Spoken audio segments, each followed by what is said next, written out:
Hello friends. Next definition is debtor. It is D-E-B-T-O-R. It is not a debtor. It is debtor. Be silent, yeah? Before I explain the definition of debtor, मुझे आपको थोड़ा याद दिलाना है transaction, cash transaction, credit transaction. Cash transaction में क्या होता था?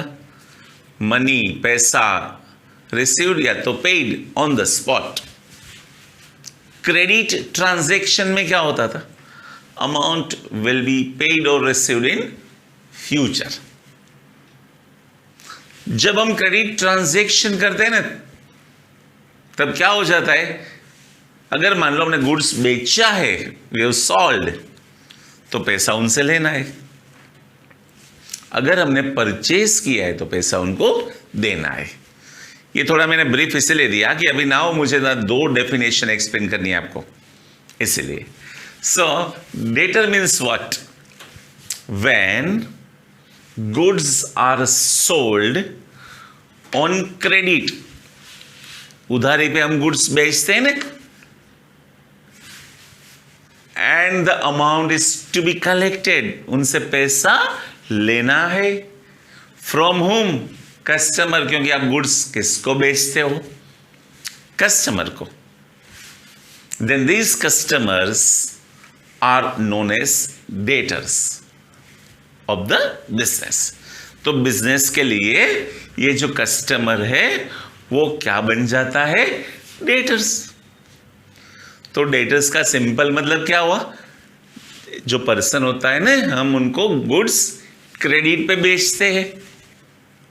देन दैट कस्टमर, उनसे हमें पैसा लेना है, ही becomes our debtor.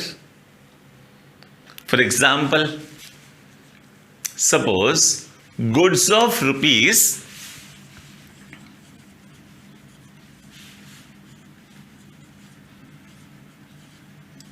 50,000, goods of rupees 50,000 sold to Virat Kohli on credit. So we have sold goods of rupees 50,000 to Virat. तो विराट को हमने गुड्स सेल किया क्रेडिट पे। He is a customer. तो 50,000 हमें विराट कोहली से या तो अनुष्का से भी लेना है। अभी तो नाम दिया है विराट, तो विराट से हमें पैसा लेना है। Virat becomes our debtor. Clear friends? Next definition is creditor. Friends, थोड़ा बहुत तो समझ में आ गया होगा। डेटर में क्या होता था? Goods sold to the customer. लेकिन सोचो फ्रेंड्स, गुड्स सोल्ड करने के लिए हमारे पास गुड्स तो होना चाहिए ना। तो we purchase the goods. So when we purchase the goods, we have two options. Either we purchase on cash, purchase for cash, तो कोई प्रॉब्लम ही नहीं है, because when we purchase goods for cash and we pay on the spot. लेकिन when we purchase goods on credit,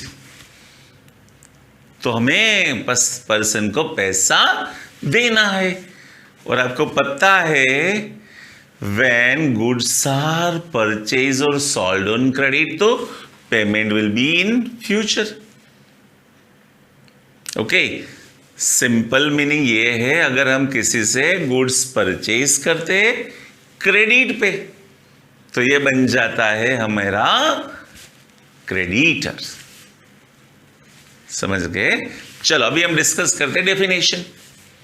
so definition of creditor is when goods are purchased on credit.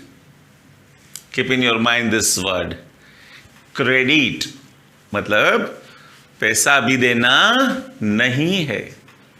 So when the goods are purchased on credit, the person to whom the amount is payable, जो person को हमें पैसा देना है, is known as creditor for the business.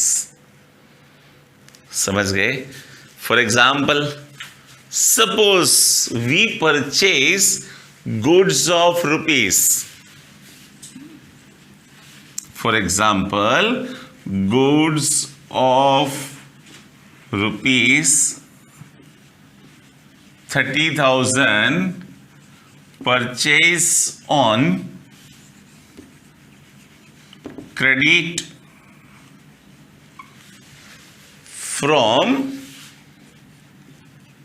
Jai. We have purchased goods of rupees 30,000 from जय। Then जय को हमें पैसा देना है। देन जय इज नोन एज क्रेडिटर, मतलब कि जय को हमें पैसा देना है, ही बिकम्स अवर क्रेडिटर। और एक चीज बताऊं फ्रेंड, जय के लिए हम बन जाते हैं डेटर। जय के लिए हम बन जाते हैं debtor. I would like to give one more example. Try to understand. Okay. See, try to understand. This is very interesting example. Ravi sold goods of rupees 10,000 to Kavi on credit. See, very interesting example. Ravi sold goods of 10,000 to Kavi on credit. Goods किसने बेचा? रवि ने। किसको बेचा? कवि को। So Ravi sold. So Ravi has to collect money from Kavi. तो कवि क्या बन गया? कस्टमर। कस्टमर को हमने गुड्स क्रेडिट पे बेचा। Then Kavi becomes debtor. Kavi becomes debtor. और ये भाई साहब रवि भाई becomes creditor. Ravi becomes creditor. ये आपको डिसाइड करना है who is creditor and who is debtor. In short आपको ये याद रखना है, कस्टमर को हम गुड्स बेचते हैं तो कस्टमर बन जाता है डेटर, और हम बन जाते हैं उनके लिए क्रेडिटर। अगर हम किसी से गुड्स परचेज करते हैं क्रेडिट पे, तो वो सामने वाला बन जाता है क्रेडिटर और हम बन जाता है कस्टमर, मतलब debtor. Okay friends, clear?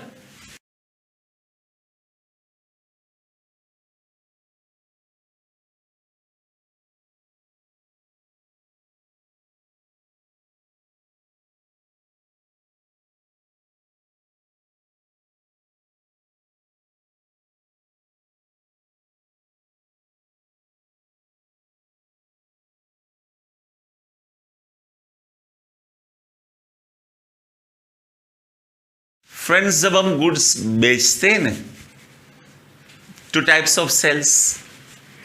One is a cash sales, तो कोई प्रॉब्लम ही नहीं है, and second is a credit sales.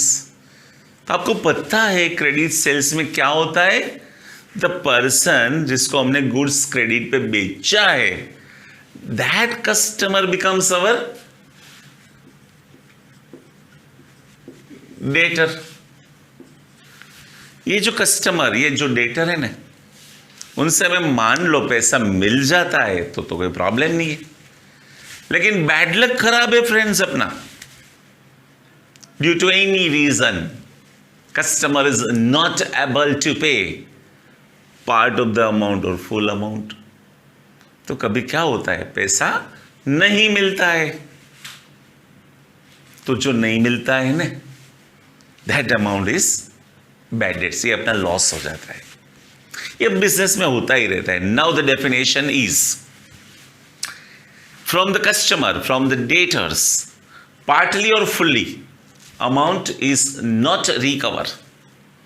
या तो पूरा पैसा नहीं मिलता है या थोड़ा पैसा नहीं मिलता है, then that irrecovered amount is known as bad debts. सोचो फ्रेंड, अगर आपको पैसा नहीं मिलता है तो ये अपन के लिए क्या हो जाता है? For us it is what? It is loss. For example, suppose we have sold goods of rupees 25,000, goods of rupees